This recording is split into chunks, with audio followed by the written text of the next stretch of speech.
This is water. So downstream reflects like how society uses and abuses the Earth's water and how it affects people who are like further downstream. So you got like the manufacturing up here, and then they just like pour the water, and then it goes downstream to like the native people of India or something, and then they get sick and they get like hurt and stuff.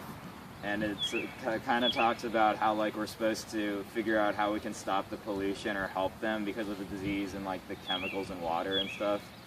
And it's still a really big problem because like 1/5 of the world doesn't have access to like constant water, and it's already like dirty anyway. So we need to like help them with water. Okay. Oh.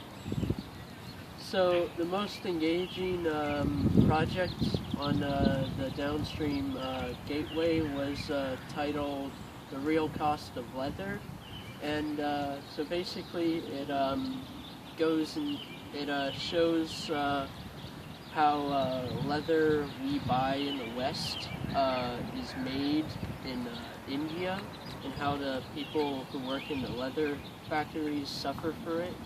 Like, so retailers such as Reebok, yeah, I think that's it.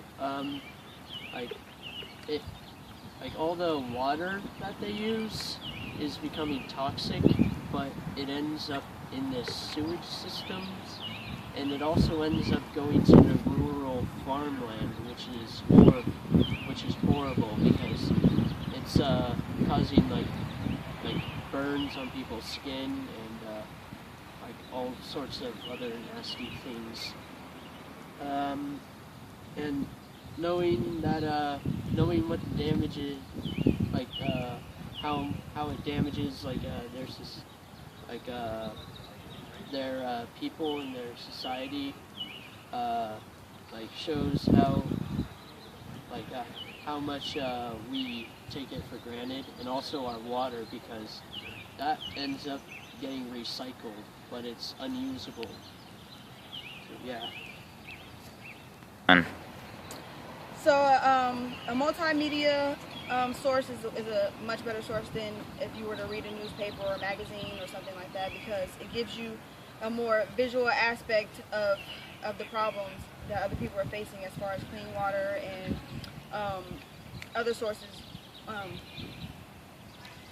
the problem with those sources, and it allows you to relate to the problem more so than just reading it and trying to visualize, get an actual visual of the actual problem.